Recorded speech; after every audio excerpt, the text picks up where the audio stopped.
This is your Dreamhaven Spider Mama, Amiya Aranha, and I'm ready to read you guys some more fairy tales today.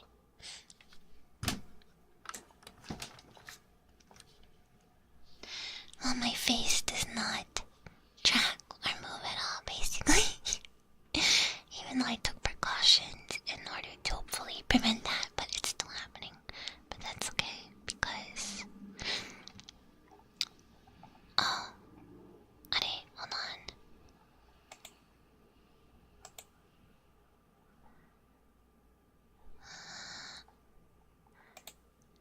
There shouldn't be double audio, is there? It should be. Unless you guys are hearing some kind of echoing. Okay. Yeah, sorry about the mouse clicks. It's kind of nice though. It is louder. It is louder than it was previously, so so you guys can hear me loud and clear, and I yet again changed up some of the stuff, so both ears at once. I can only do that if I come right here. Okay, so I'm gonna read you guys some fairy tales today. You know, I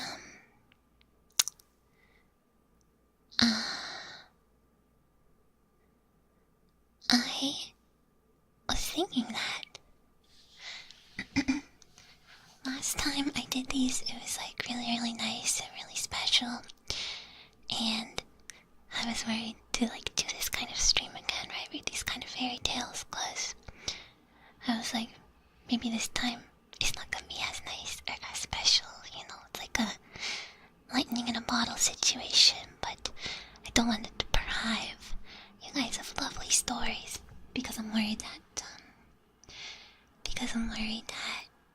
you know, it's not gonna be as nice as last time, so we're just gonna go with it, and I have a story set up already.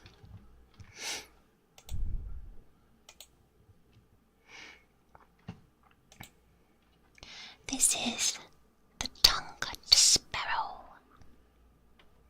And these are all in the same series as the stories that I read you guys last time, so hoping that you enjoy it.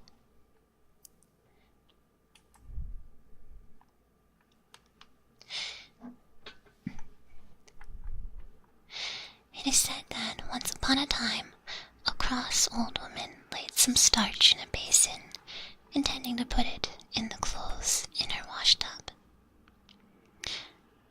But a sparrow that a woman, her neighbor, kept as a pet, ate it up. Seeing this, the cross old woman seized the sparrow, saying, "You hateful thing." Cut its tongue and let it go. Oh, that's violent. When the neighbor woman heard that her pet sparrow had gotten its tongue cut for its offense, she was greatly grieved, and set out with her husband over mountains and plains to find where it had gone, crying, "Where does the tongue-cut sparrow stay? Where does the tongue-cut sparrow stay?" At last they found its home. When the sparrow saw that its old master and mistress had come to see it, it rejoiced and brought them into its house, and thanked them for their kindness in old times, and spread a table for them, and loaded it with sake and fish till there was no more room, and made its wife and children and grandchildren all serve the table. They're like people sparrows. I don't know, they're like full-size people. A delicious feast, yes. At last, throwing away its drinking cup, it danced a jig called the Sparrow's Dance. Thus, they spent the day. When it began to grow dark, and they began to talk of going home, the sparrow brought out 2 wicker baskets and shall I give you the light one? The old people replied, We are old, so give us the light one.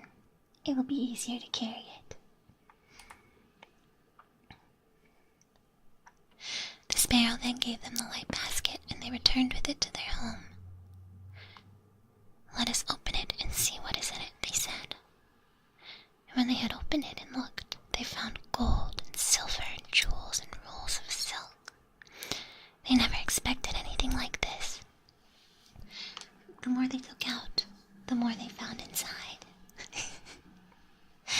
The supply was inexhaustible, so that house at once became rich and prosperous. When the cross old woman who had cut the sparrow's tongue saw this, she was filled with envy, and went and asked her neighbor where the sparrow lived and all about the way. I will go too, she said, and at once set out on her search. Again, the sparrow brought out 2 wicker baskets and asked as before, Will you take the heavy one, or shall I give you the light one? Jackpot, ka-ching. Thinking the treasure would be in great proportion to the weight of the basket, the old woman replied, Let me have the heavy one. Believing this, she started home with it on her back. The sparrows laughing at her as she went. Does a sparrow laugh? It was as heavy as a stone and hard to carry, but at last she got it back with it to her house. Then, when she took off the lid and looked in, a whole troop of frightful devils came bouncing out from the inside, and at once tore the old woman to pieces. The end.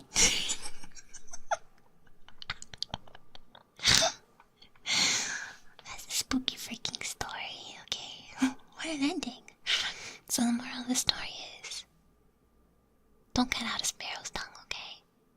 Or else you'll get torn apart by demons, okay? Oh my. And she meowing died. The end. Be nice to animals, be humble. Take the light basket, you know. Don't be greedy, you know. Okay, I have more stories, don't worry. Hold on to that lesson. The hag died. Well, she wasn't very nice, you know. There was a nicer hag and she got rich, so that's the lesson we can take from this. Alright, now the hair of Inaba.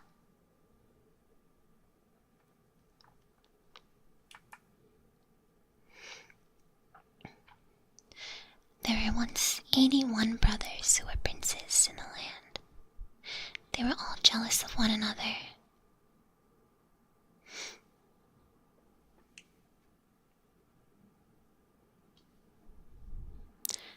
There's a second low audio. I'm not sure if it's a mic registering your voice when it shouldn't.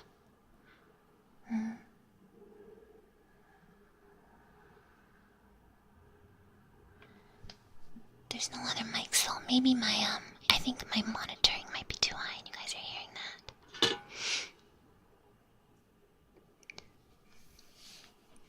I'll turn it down, so now I can't hear myself, but you guys can still hear me. Is that any better? It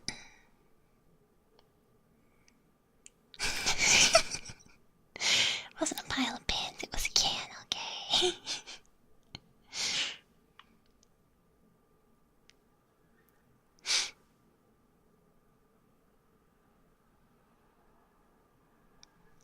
Is that better?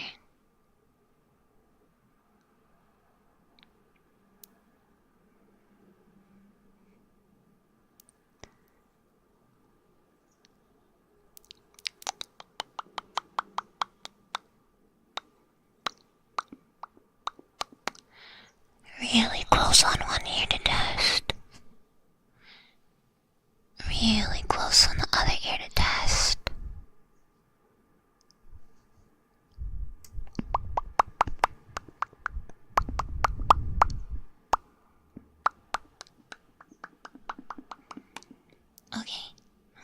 continue. There were once 81 brothers who were princes in the land. They were all jealous of one another, each one wishing to be king,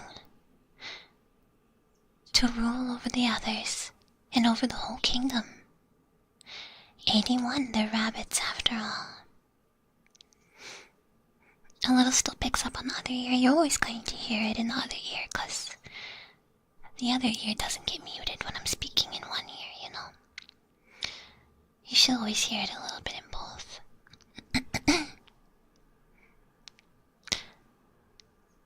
Oh, it's possible for rabbits. Look at them. 81 brothers. They were all jealous of one another, each one wishing to be king, to rule over the others, and over the whole kingdom. Besides this, each one wanted to marry the same princess. She was the princess of Yakami in Inaba. Is still double audio?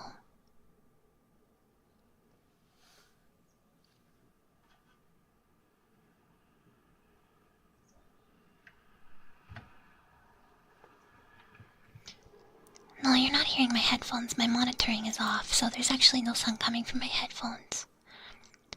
Hold on.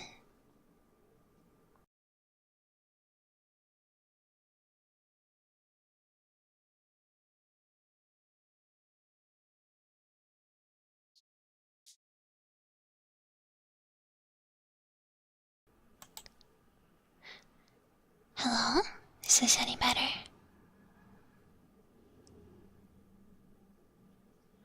It's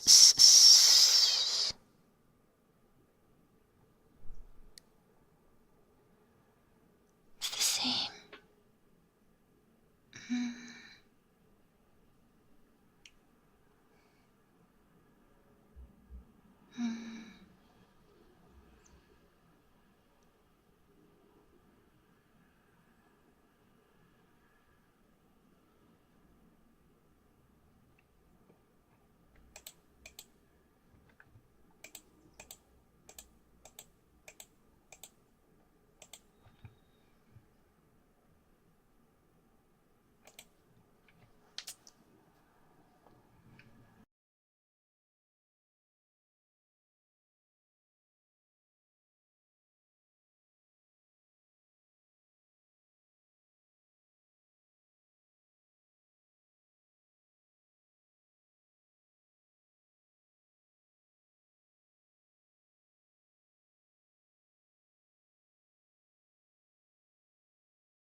I actually have no idea what could be causing that. I'm sorry, guys. And there wasn't any problem when I did a test recording. I don't think. So, I'm trying to think. Do you guys want me to just continue like this?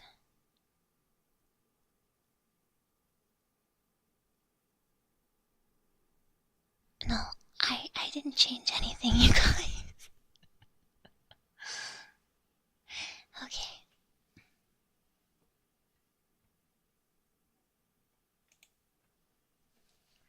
Let's keep going.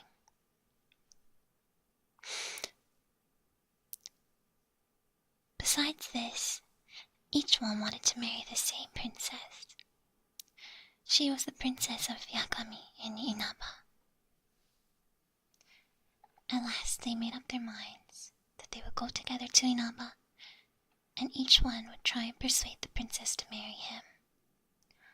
Although 80 of these brothers were jealous of one another, yet they all agreed in hating and being unkind to the 81st, who was good and gentle, and did not like their rough, quarrelsome ways. When they set out upon their journey, they made poor 81st brother walk behind them and carry the bag just as if he'd been their servant, although he was their own brother and as much a prince as any of them all.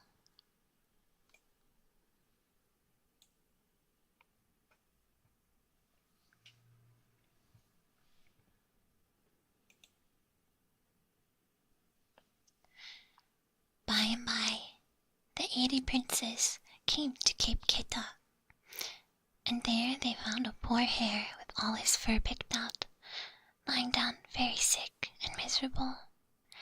The 80 princes said to the hare, "You're right, it's not rabbits. How is there so many of them?" It is messed up. It's not nice to the little guy. We will tell you what you should do. Go and bathe in the seawater, and then lie down on the slope of a high mountain, and let the wind blow upon you. That will soon make your fur grow, we promise you. So the poor hare believed them, and went and bathed in the sea, and afterwards lay down in the sun and the wind to dry. But as the salt water dried, the skin of his body all cracked and split with the sun and the wind, so that he was in terrible pain, and lay there crying in a much worse state than he was before. Now the 81st brother was a long way behind the others, because he had the luggage to carry. But at last he came up, staggering under the weight of the heavy bag. When he saw the hare, he asked, "Why are you lying there crying?" "Oh dear," said the hare, "just stop a moment and I will tell you all my story. I was in the island of Oki, and I wanted to cross over to this land. I didn't know how to get over, but at last I hit upon a plan. I said to the sea crocodiles, 'Let us count how many crocodiles there are in the sea, and how many hares there are in the land. And now, to begin with the crocodiles, come, every one of you, and be down in a row across from this island to Cape Kita. Then I will step upon each one and count you as I run across. When I finish counting you, we shall count the hares, and then we shall know whether there are more hares or more crocodiles.' The crocodiles came and lay down in a row. Then I stepped on them and counted them as I ran across, and was just going to jump on shore when I laughed and said, 'You silly crocodiles, I don't care how many of you there are. I only wanted a bridge to get across by. Oh, why did I boast until I was safe on dry land?' For the last crocodile, the one which lay at the very end of the row, seized me and plucked off all my fur. 'And serve you right too for being so tricky,' said the 81st brother. However, go on with your story." Silly rabbit. I think there's crocodiles. What an idiot. Be nice. As I lay there crying, continued the hare, "The 80 princes who went by before you told me to bathe in the salt water and lie down in the wind. I did as they told me, but I'm 10 times worse than before, and my whole body is smarting and sore." Then the 81st brother said to the hare, "Go quickly now to the river, it is quite near. Wash yourself well with the fresh water, then take the pollen of the sedges growing on the river bank, spread it about on the ground, and roll among it. If you do this, your skin will heal, and your fur will grow again." So the hare did as he was told, and this time he was quite cured, and his fur grew back quicker than ever. Then the hare said to the 81st brother, "As for those 80 princes, your brothers, they shall not get the princess of Inaba. Although you carry the bag, yet your highness shall at last get both the princess and the country." which things came to pass, for the princess would have nothing to do with those 80 bad brothers, but chose the 81st, who was kind and good.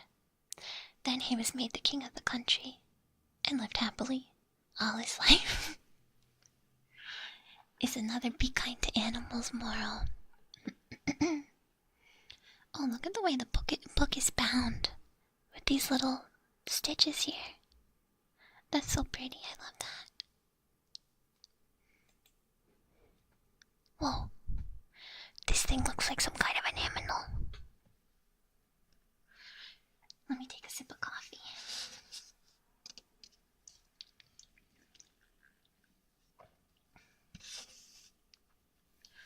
You gotta have at least 81 kids to get a good one. I think if you have 81 kids, then you're not gonna be able to raise them all right, you know. Awkward turtle. This is, yeah, clearly, obviously a tea kettle, guys. This is the prequel to The King with 80 Mortal Enemies. I feel like that could be real. There's a different version of the story where instead of crocodiles, they are sharks. Interesting, interesting. Yeah, it looks like a mole to me. Not without shadow clone jutsu. Can an animal become a coffee pot? A kettle? I'm glad I hiccuped. Excuse me. The wonderful tea kettle. A long, long time ago at the temple of Morinji, in the province of Kotsuke, there lived an old priest. This old priest was very fond of the ceremony of preparing and drinking of tea, known as Cha-no-yu. You guys, I practiced Cha-no-yu. I was in a Cha-no-yu class at one point.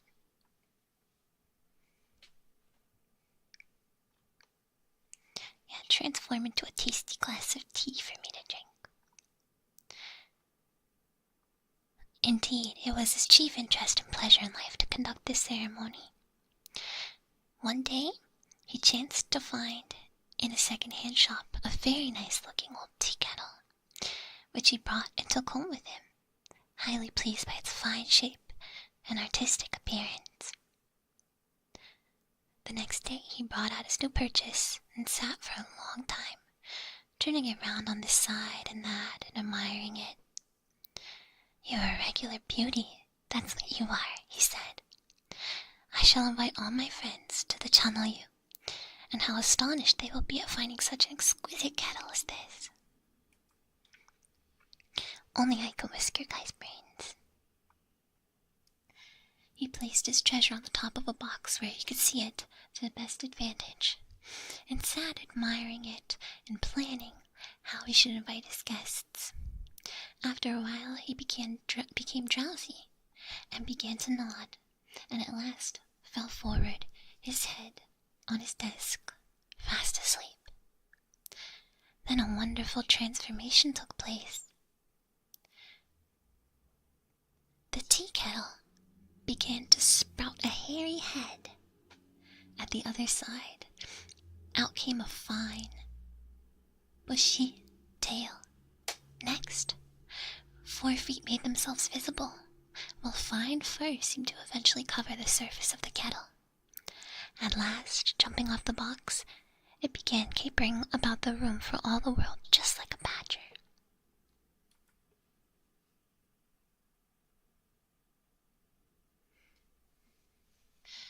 Three young novices who were out studying in the next room heard the noise, and, when one of them peeped through the sliding doors, what was his astonishment to see the tea kettle on 4 feet dancing up and down the room. He cried out, "Oh, what a horrible thing! The tea kettle has changed into a badger." "What?" said the second novice. "Do you mean to say the tea kettle has turned into a badger? What nonsense!" So saying, he pushed his companion to one side and peeped in. But he was also terrified by what he saw and screamed. "It's a goblin! It's coming at us! Let us run away!" The third novice was not so easily frightened. This is rather fun, said he. How the creature does jump. To be sure, I will rouse the master and let him see too. So he went into the room and shook the priest, crying, Wake, master, wake! A strange thing has happened. What's the matter? Said the old man, drowsily rubbing his eyes. What a noisy fellow. Anyone would be noisy when such a strange thing as this is going on.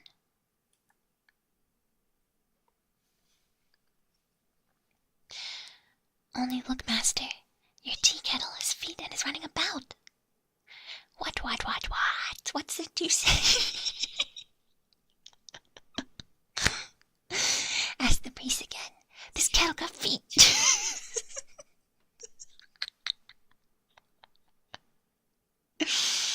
What's this? Let me see.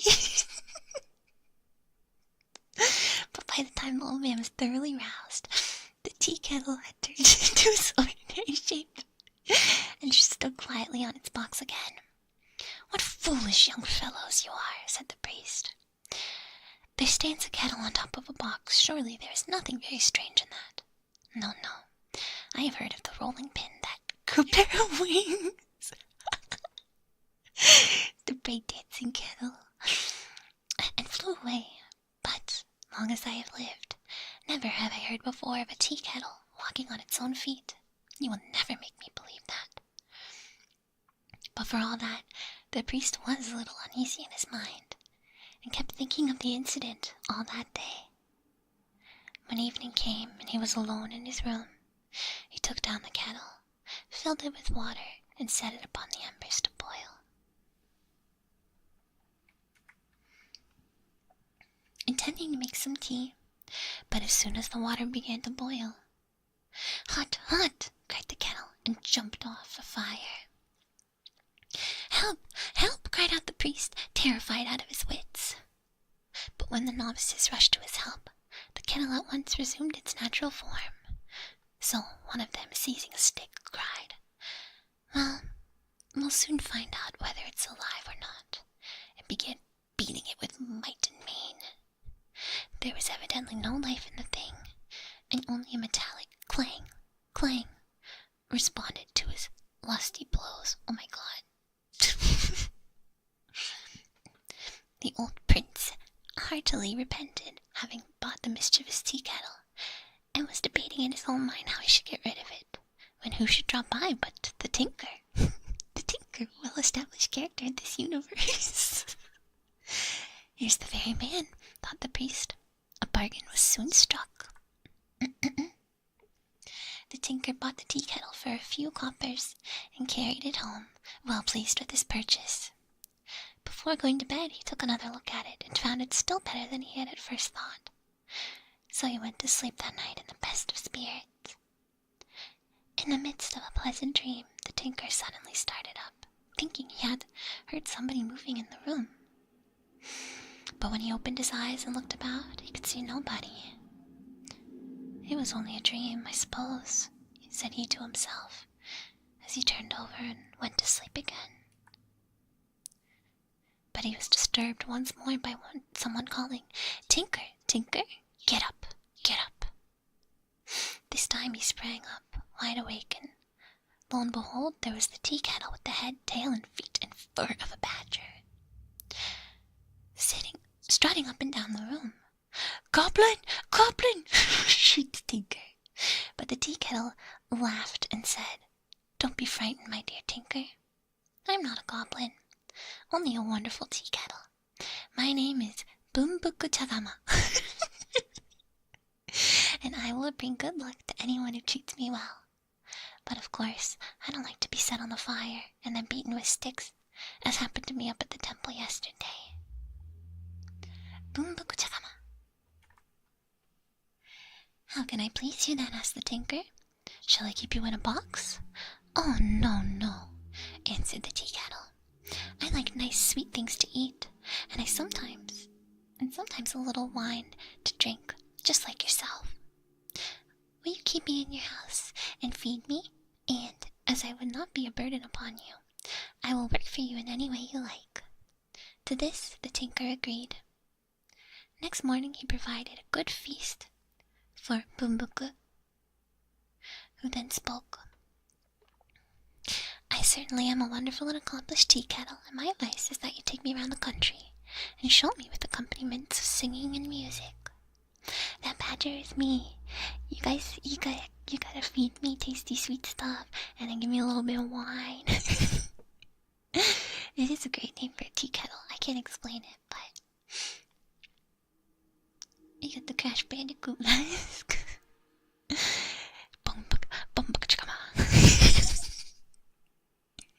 The tinker, thinking well of this advice, at once started a show, which named the Bumbuku. Chagama, the lucky tea kettle, at once made the affair a success, for not only did he walk about on 4 legs, but he danced the tightrope and went through all kinds of acrobatic performances, ending by making a profound bow to the spectators and begging for their future patronage.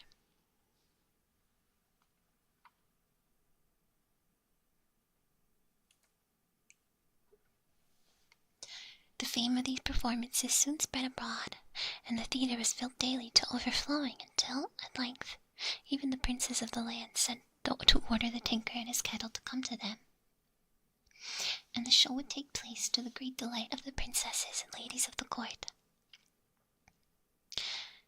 At last the tinker grew so rich that he retired from business, and wishing his faithful kettle also to be at rest, he took it back, together with a large share of his wealth, to the temple of Morinji, where it was laid as a precious treasure, and some say, even worshipped as a saint.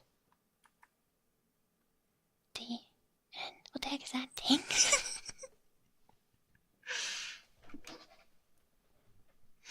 You can tell which fairy tales were an exhausted parent hearing, and then what happens, and then rolled. That thing's flying. It's the flying rolling pin. Oh, yeah, they mentioned it in the story. That was a silly one. I like it, nice and lighthearted. But what about the serpent with 8 heads? How diabolical would that be? Look at the dragon. That's a cool dragon. I need more coffee though. Hold on.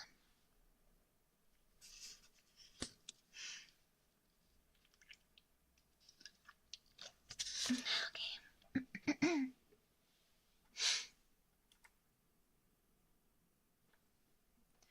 The serpent with 8 heads. Did you ever hear the story of the 8-headed serpent? If not, I will tell it to you. It is rather a long one, and we must go a good way back to get to the beginning of it. In fact, we must go back to the beginning of the world. After the world had been created, it became the property of a very powerful fairy, and when this fairy was about to die, he divided it between the 2 boys and his girl. The girl, called Amma, was given the sun. Oh, this is the Japanese creation myth. The eldest boy, called Susanoo, was given the sea, and the second boy, whose name I forget, was given the moon. Well, the moon boy behaved himself properly, and you can still see his jolly round face on a clear night when the moon is full. But Susanoo was very angry and disappointed at having nothing but the cold, wet sea to live in. So up he rushed into the sky, burst into the beautiful room inside the sun, where his sister was sitting with her maidens weaving gold and silver dresses, broke their spindles, trampled upon their work, and in short did all the mischief he could, and frightened the poor maids to death. As for Amma, she ran away as fast as she could, and hid herself in a cave on the side of a mountain full of rocks and crags. When she had got into the cave and had shut the door, the whole world became pitch dark, for she was the fairy who ruled the sun, and could make it shine or not as she chose. In fact, some people say the light of the sun is really nothing else than the brightness of her own bright eyes. Treat your things good and they'll treat you good back. A good tale. Yeah, I think that's a nice model for the last story. A nice moral. Are you sure you want to hear this? It's very long and mommy needs to sleep. No, I want to tell you guys about Susanoo and all that stuff. Anyhow, there was great trouble over her disappearance. What was to be done to make the world light again? All sorts of plans. Wow, that's beautiful. I love the illustrations in these. Since this page is just illustrations, we can just take a minute to appreciate it.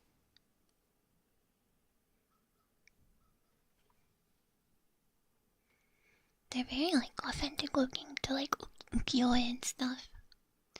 That's really pretty.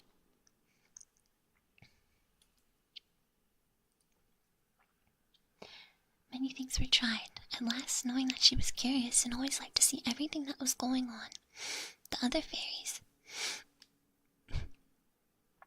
got up a dance outside the door of the cave. Yeah, it could be real woodblock prints. Yeah, they look like the woodblock carvings, I think so. When Amma heard the noise of the dancing and singing and laughing, she could not help opening the door a tiny bit in order to peep through the chink at the fun the other fairies were having. This was just what they had been watching for. "Look here," cried they. "Look at this new fairy more beautiful than yourself." And therewith they thrust forward a mirror. Amma did not know that the face in the mirror was only a reflection of her own, and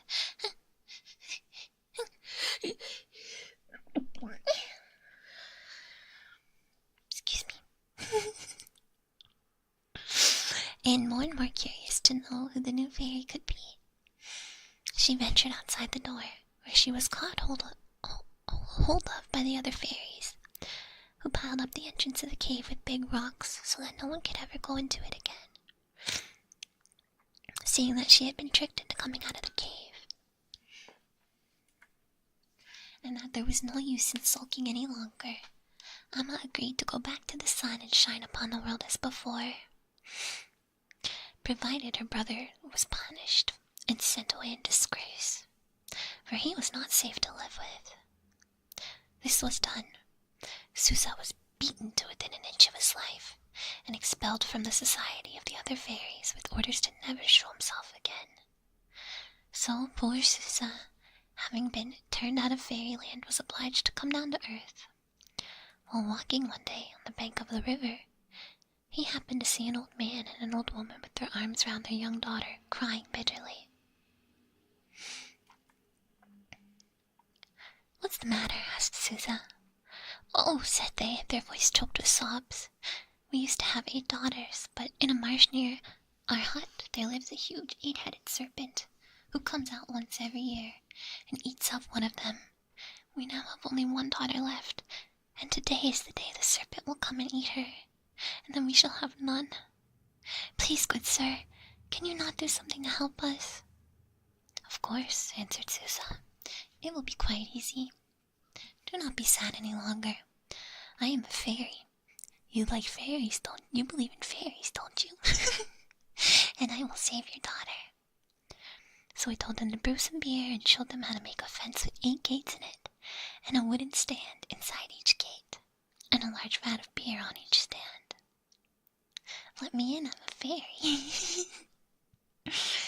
This they did, and just as all had been arranged, in the way Susa had bidden them, the serpent came. So huge was he that his body trained over 8 hills and 8 valleys as he wriggled along. Wow!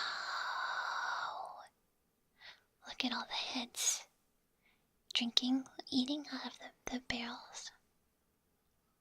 Whoa, he's huge.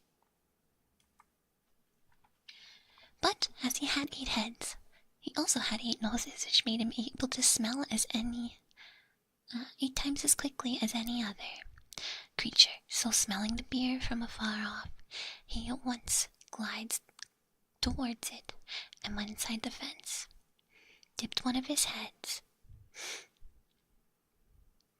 But as he had 8 heads, he also had 8 noses, which made him Gur. I think we're missing a page here.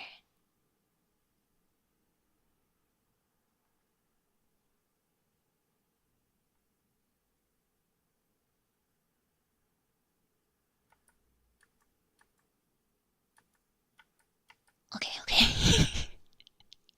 Which made him Gur, and going up to it and finding out what the hard thing was. Doesn't make sense.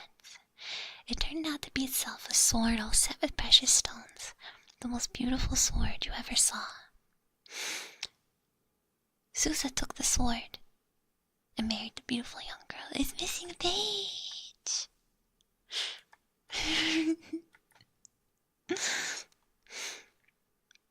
And married the beautiful young girl, and he was very kind to her, although he had been so rude to his elder sister. When did he do that?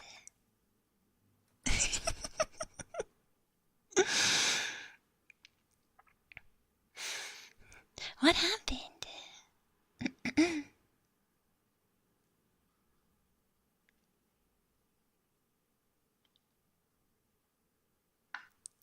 They skipped ahead a little bit. Yeah, they tore some off.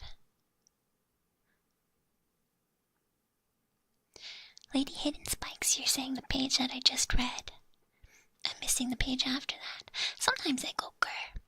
The jump cut from 8-headed dragon to Susa's wedding was an interesting choice. Apparently he was rude to her sister. I don't know. Mother and Susa and his wife had all died. And the sword was handed down to their children and guarded, and grandchildren, and now it belongs to the Emperor of Japan, who looks upon it as one of his most precious treasures. Okay. What happened? Alright. Well, that's a shame. Hopefully Momotaro won't be missing anything, because Momotaro is it's like a cute story. Susa, no. That's a wrap. Let's do one more. Finally, the time travel device was built, and Susa went back in time to fight the sun, but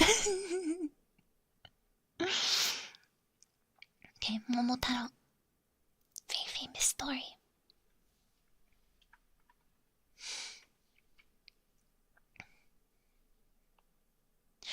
A long, long time ago, there lived an old man and an old woman. One day, the old man went to the mountains to cut grass, and the old woman went to the river to wash clothes. While she was washing, a great big thing came tumbling and splashing down the stream. When the old woman saw it, she was very glad, and pulled it to her with a piece of bamboo that lay nearby. When she took it up and looked at it, she saw that it was a very large peach. She then quickly finished her washing and returned home, intending to give the peach to her old man to eat. When she cut the peach in two, out came a child from the large kernel. Seeing this, the old couple rejoiced and named the child Momotaro, our little peachling, because he came out of a peach.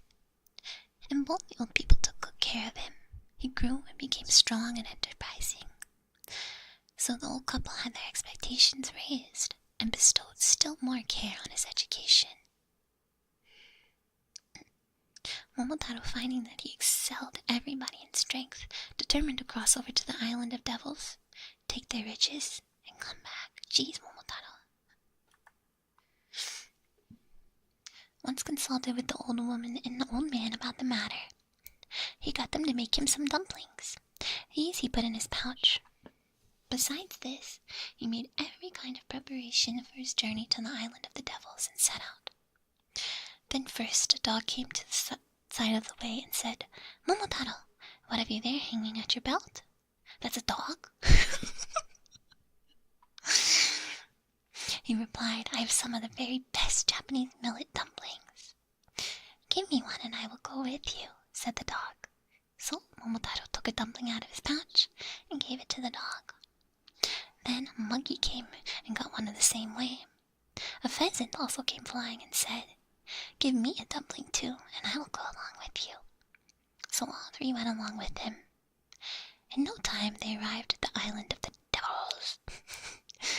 once broke through the front gate. Momotaro first, then his 3 followers. Here they met a great multitude of the devil's retainers who showed fight, but they pressed still inwards, and at last encountered the chief of the devils called Akandoji. Then came the tug of war. Akandoji made at Momotaro with an iron club, but Momotaro was ready for him and dodged him adroitly. I don't know that word. At last they grappled each other, and without difficulty Momotaro just crushed down Akandoji and tied him with the rope so tight that he couldn't even move. All this was done in a fair fight. After this, Akandoji, the chief of the devils, said he would surrender all his riches. "Out with your riches, then," said Momotaro, laughing. Having collected and ranged in order a great pile of precious things, Momotaro took them and set out for his home, rejoicing, as he marched bravely back, that, with the help of his 3 companions, to whom he attributed all his success, he had been able so easily to accomplish his end. Great was the joy of the old man and woman when Momotaro came back. He feasted everybody bountifully, told many stories of his adventures, and displayed his riches, and at last became a leading man, a man of influence, very rich and honorable, a man to be very much congratulated indeed. What a story!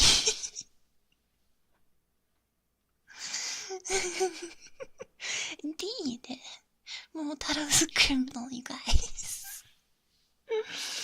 Congratulations, Shinji. And then 100 sweaty otaku ran in a big circle singing the Momotaro theme song. Those were silly. Those were some silly ones. He's a strong little beach boy. Okay, I think we'll do another one of these next week because I'm not sure what's causing the audio issues. So, I'll double check and then I'll get my revenge next week with some more stories because there's a bunch more that we can read. So, I have to start getting ready. But this is later than my normal ASMR stream, so now I have to start getting ready for the next stream because it's in an hour.